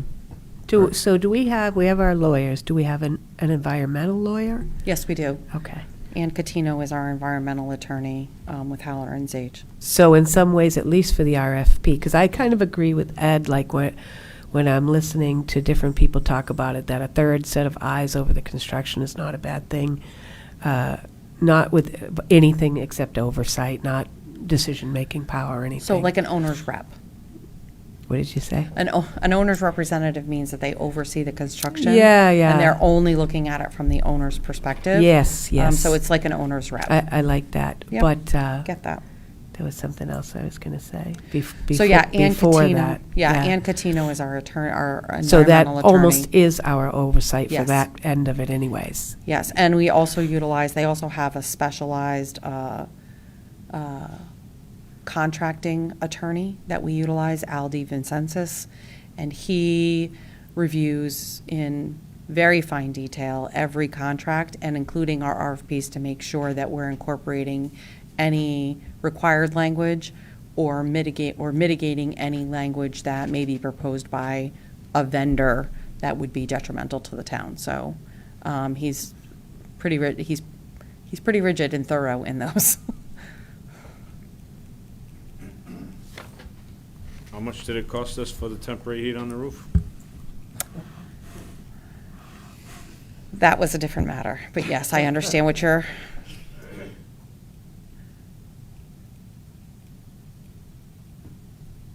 SMMA, phenomenal owner's rep. Yeah, again, that's a different model, owner's rep. Any further discussion? Okay. All right, seeing none, we'll move on in the agenda. Next item up is 15D, Town Manager Evaluation. I will throw this out there. I had sent Mary an email. She hasn't had a chance to review it. I will entertain a motion if we would like to go into executive session first and then come back out and come back to this item after we come out of executive session. Or we can do all this in open meeting, but I will leave that up to Ms. Calorio since this is her review. I would prefer an open session. Okay, all right. So I emailed, as we went over in our last meeting, we went over the sheet with all the grading as far as the 1 through 3 and the unable to rate. I did go back because that was last Tuesday. As of Monday morning of last week, I had only gotten 3 reviews in. So I basically had less than 24 hours to go through and put that together. And I was up until about 2:30 in the morning, Monday night last week, working on that. And I wanted to have a sheet to come with to at least go over the 1 through 3 with the unable to rate. I know we had met during executive session regarding that. I did go back and review that due to the fact that it was 2, 3 o'clock in the morning at that point, to make sure I had gotten all the check marks in the right spots and put the numbers in the spreadsheet. I did find on one review, on one section, I had 3 errors. I had one I had put in as a 3 and it was supposed to be a 2. And then the next 2, I had flipped where it was supposed to be a 2 then a 3, and I had it as a 3 and a 2. So when I corrected it, the only thing, and I do have more copies of that, that is in the email that I sent to you. What I sent to you, I also forwarded that email to Patty and Tony. Tony, that was the email that I texted you about, asking you if you got. So that way, if we went into executive session, he would be able to look at it as well, because I can't hand this out to him. So with the corrections on that, the only change compared to what I had brought before, if you look at the overall total rating, it went from a 2.19 to a 2.18. So it's basically the same as what we had last time, but I will hand out printed copies to everyone.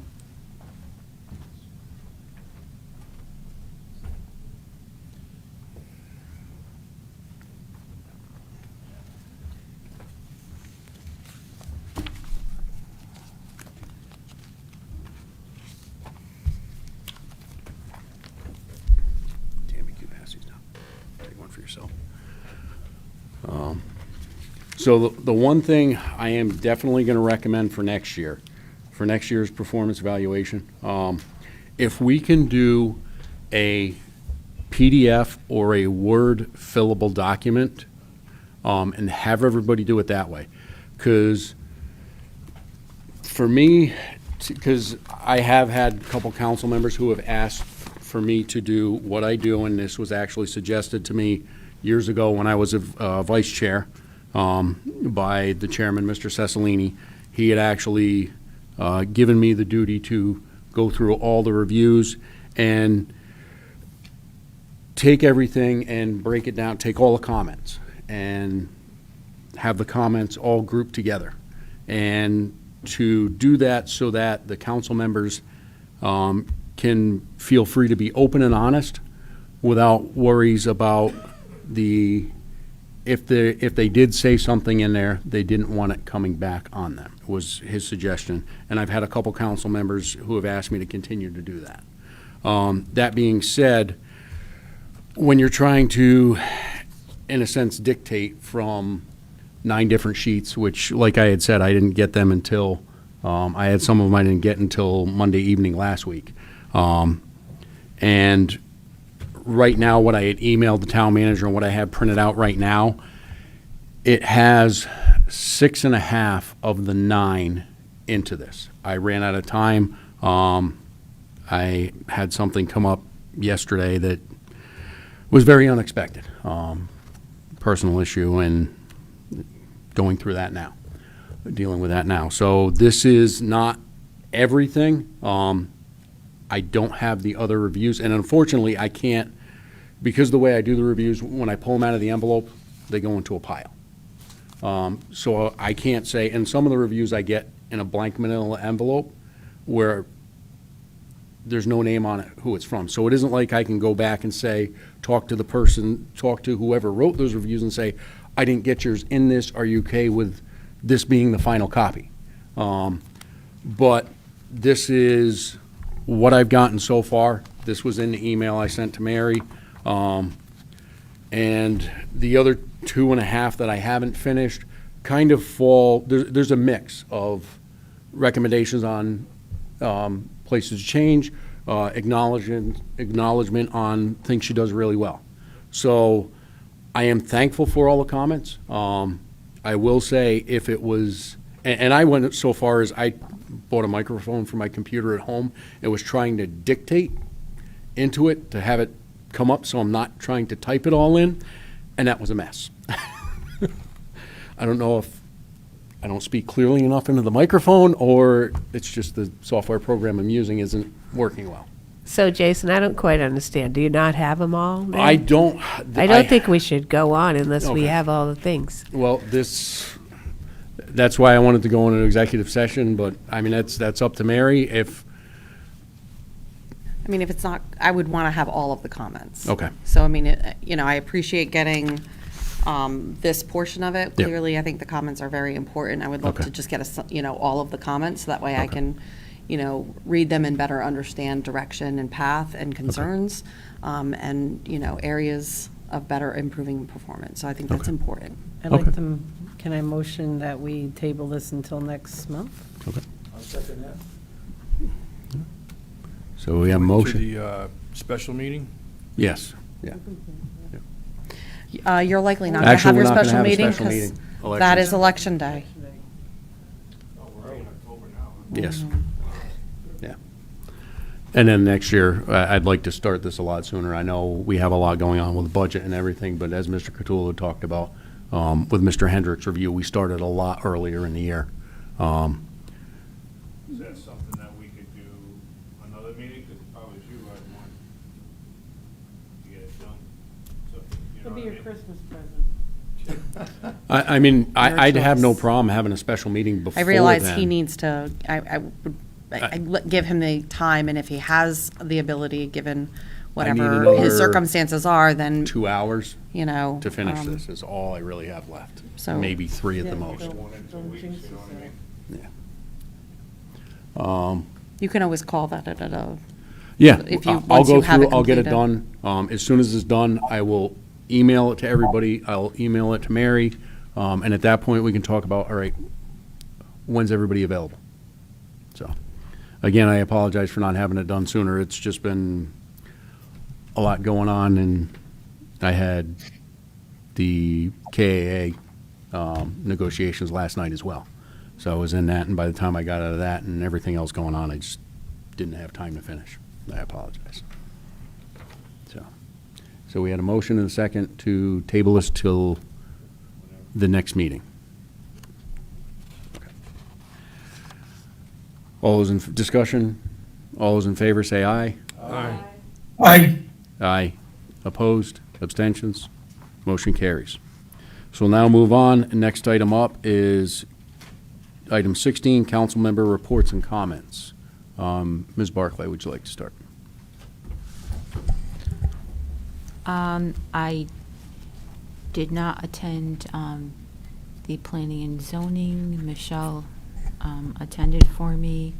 From the housing authority meeting, they had a fund from Maple Courts and Birchwood Terrace, where all of the laundry money from the coin-operated laundry went into a fund, but it was to use to purchase new washing machines, but they're going to put that into CDs so they get more interest, and the amount of money that they have is way more than what the washing machines would cost. I think they have like $28,000 in there.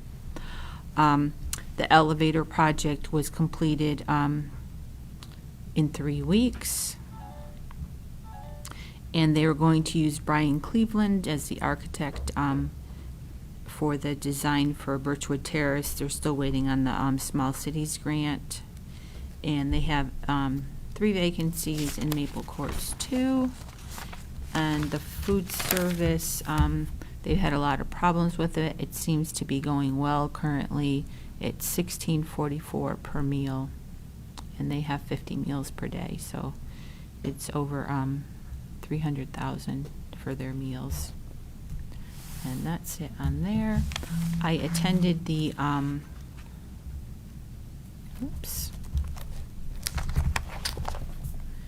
the Board of Zoning Appeals meeting. There were 4 public hearings.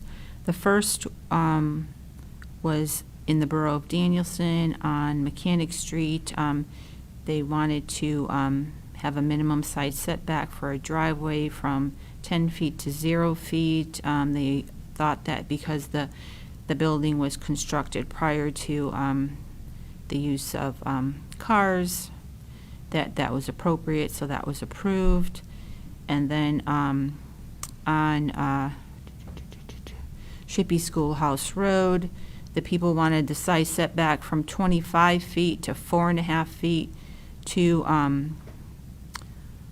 put up a 24 by 24 detached garage. The neighbors had said that that's too close to the property line, that he would wish that it would be further.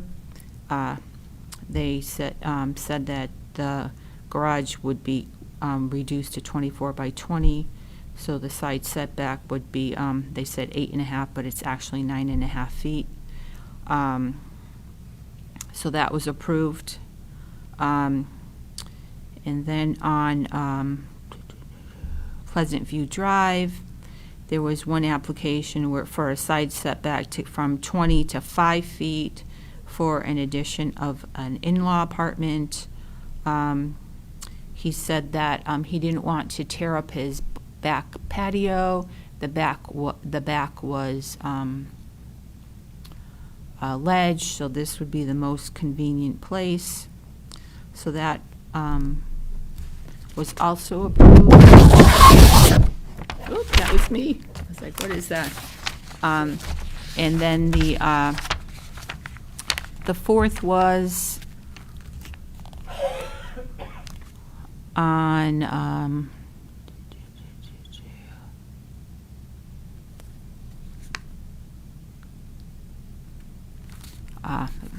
Highview Drive.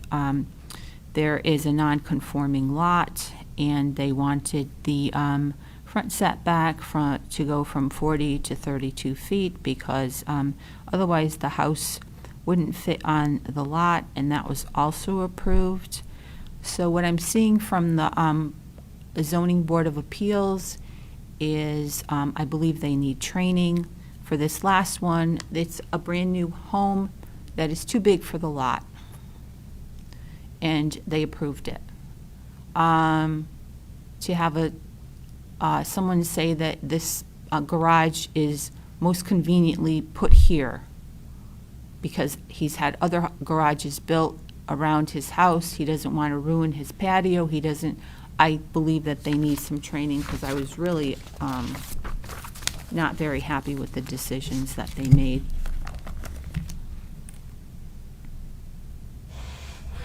Thank you. Mr. Gambatista. I did no quorum for Agricultural Commission. I did sit in on Board of Rec, but I'll leave that to Ms. Wakefield. I don't have the notes with me on that one, and that was it for me for this month. Thank you. Welcome. Mr. Grondelski. The Conservation Commission, they were talking about the Walktober events. They have a walk at, up by the landfill. I can't think of the property offhand. Quanda. And they were talking about looking at their environmental awards, starting now to, look into that. There's a potential for having some bus tours. As usual, they're trying to, work on those. And I think that's about it. Thank you. Mr. Whitehead. I have nothing. Thank you. Ms. Murphy. I've got mine on the phone because I forgot to print it out. So, Board of Education, I feel like he went over that well. WPCA, Reynolds Street, you can see what's happening out there. They finished putting in the boxes and they're just still paving. The moratorium, we got an amendment today. I'm not sure where that is, but it just changed the wording because they had left off several. Does anybody have that in front of them? I could read it for the public's sake. It's like one page. Michelle. Oh, thanks. I'm sure I took notes on it. So they changed the wording a little bit to the moratorium. They wanted to restate Category 7 because they had left out certain projects that are going in that they had room for. So 7 was 2 other residential developments proposed for 61 Deerwood Drive and 82 Valleyville Road, with a projected capacity totaling 14,100 gallons per day. And they wanted to add new category 12 to the list of properties and categories excluded from the moratorium, which shall read as follows. Number 12, residential developments proposed for 25 Colonial Drive, 18 Ware Road, and 55 Dog Hill Preserve at Valley View, with a projected capacity totaling 57,750 gallons per day. And they're just adding all those projects because they were supposed to be in the wording for the moratorium that they're included. They've already been calculated in, and they forgot to put them in. So there's that. Let me see what's on here, this thing, yeah. There was also 2 people who came, the first 2 people who came and said they wanted to hook up. And both of them, particularly one woman, was just one woman by herself. And so they said no because it's a moratorium. And, you know, that's 70 gallons a day. But obviously they feel they have to start today and say no to everybody equally. So that was quite painful, honestly, to watch those poor people. That one woman had already come to, she had gotten building permits from long ago, and all of a sudden, so she could build, but now she can't hook up. So it's a tough thing to watch. So that was WPCA. And then I had forgotten that I was the planning and zoning person. So I'm just going to look and see what's the big one. The one I'm thinking of is the one on the church, Route 6. Do you know the address of that? Well, you know the one I'm talking about. So they're trying to, I'll just have to read it off here, which is a struggle on my phone. Request for modification of site plan, KGI Properties, John D'Amato, 41 lot subdivision, 82 Valleyville Road. That was one request for modification of site plan. It's actually not the one I'm thinking of. The next one was zone map change. This is the one, I think. Bernard Properties, Hartford Pike. So 350 Hartford Pike, lot 51, 328 Hartford Pike, and 319 Hartford Pike, and 339 Hartford Pike. All of those properties want to go in together to change from residential to village commercial. So a few people showed up to speak about that. Ended up being that the guy didn't really have a good plan and a good application, so they sent him away and said, do your application better. And so that's where that stands. Zone map change, Commerce Avenue. Oh yeah, so the borough stuff. 119 Commerce. General commercial to residential high density.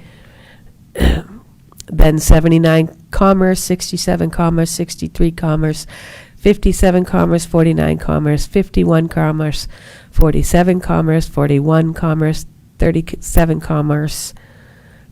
Change it from industrial to central business district. So that was an action to change.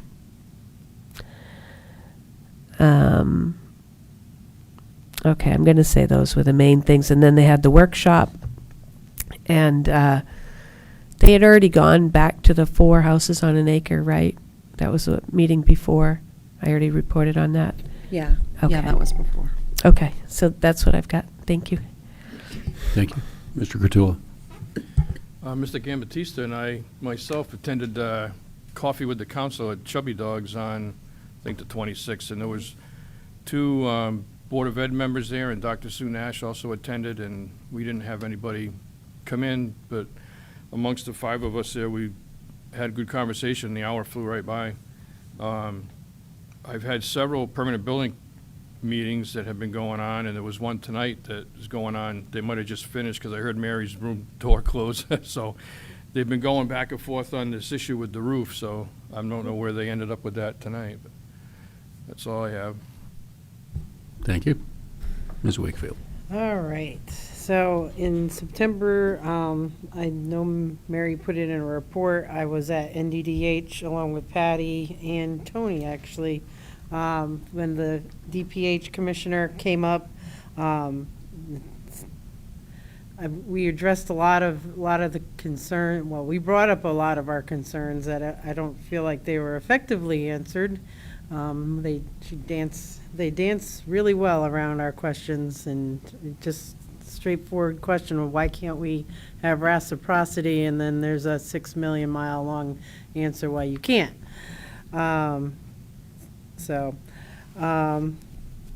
It was good. It was good that she came out. Good that, I mean, it looked like her assistants were really taking some notes. So hopefully, they'll help move forward some of the staffing issues they've been having. I did attend the Killenly Parks and Rec meeting with Tony. Bucky's stole a lot of my thunder. The summer was really super successful. I attended several of the concerts, several of the drumming circles. I know all their trips were well attended. And so they're moving forward with that. I know he was very excited about, and I know talking to Josh and Lauren from Ra-Ra's, they were very excited about the dredging and how good everything came out. They did have the rec commission. There was a group from NDDH and from, I think it was United Services, with grant-funded signage that would help discourage smoking within the parking around Owen Bell and around the playscapes and stuff like that. We actually don't have an ordinance for that, but, you know, there's a lot, some of the posters were actually informational, what vaping does and why you should not be doing that. The one thing that I was very impressed with, and as many years as I've been on Board of Rec, it was probably the first time we had ever gotten a letter from the Killenly Athletic Director thanking the rec department for how well they maintain the Owen Bell fields and the maintenance and working with them and giving our teams great fields to play on. I actually saw Mr. Lackner at one of the football game later that week, and I thanked him because I mean, we had never ever gotten a letter like that, and it's nice to know that the school appreciates the work that the town's putting in for these fields. On the 20th of September, I went as a town representative to the KB banquet. They had some pretty impressive numbers, and I had to go back and get them because I wasn't expecting Steve to give an annual report. But from September of 2023 to September of 2024, they had put in just over 82,000 hours of service time, 4,000 BLS calls, 4,200 ALS calls. Approximately 40% of all ALS calls that are managed by the paramedic dispatch are in Killingly. Being in healthcare, knowing minutes and seconds count, and it's difficult when they dispatch out a 911 call because sometimes it comes in as a sick person, so you don't know if it's a cardiac arrest. But out of all their cardiac arrests, they actually had 21 that they got a pulse back, and 3 of which they know definitely walked out of the hospital and are making this. And the other thing that was brought up about the ALS service, the ALS, because the medics there, they identified an ST elevated MI, which is one of the bad MIs, bad heart attacks that actually can kill. They were able to identify 67 in the field and call for the chopper or fly straight up or take it straight up to UMass and get them faster service and get them their stents and all that other stuff. So I was really impressed. I mean, they do a lot of work, and sometimes, you know, it gets overlooked pretty easy. And I did stop in at the Coffee with the Cops on the 2nd. It looked like they were getting some good interaction from the public at Two Dogs. And that's it. Thank you. I had Cable Advisory Committee meeting, and I have my notes at home, but the gentleman from BreezeLine, he is now the new manager for the area. He was talking about BreezeLine committing to improve the cable, the coax side, as well as, and because a lot of cable companies are really transitioning to the fiber side and letting the coax side just fall apart. BreezeLine is committing to making improvements for the coax customers. I attended fiscal subcommittee meeting. I've been at several of the Killenly Public School Administrators contract negotiation meetings. We had one last night. We have another one tomorrow night as well. I did one of the walkthroughs at Westfield Ave with the Permanent Building Commission, and that is all I have. The Vision Committee, so Yes. most of us attended the Vision Committee. Yeah. I thought it was excellent. It was like a big, broad spectrum of people with all different ideas. It was really great. I don't know if you guys want to say anything. Yeah, I agree. I know I hadn't brought that up because I know the majority of us were there for that. I was really happy with the turnout, like I had mentioned earlier. A lot of really good ideas, a lot of things thrown out there. Things I had thrown out a couple things at that about having separate subgroups, focus groups, meet separate, and that was something that was discussed there. And some of the feedback from citizens and to the council, I thought was great. So, all right. So, moving on in the agenda. Next item up, 17A, we are going to table until the next meeting, and we'll move on to item 17B, potential property acquisition for Commercial Ave. I will entertain a motion to go into executive session with the council, the town manager, and the finance director. I'll make that motion. Motion has been made by Mr. Cottula, seconded by Ms. Barclay. Discussion? All those in favor say aye. Aye. Aye. Aye. Opposed? Abstentions? We are moving into executive session, and it is currently 9:07 PM.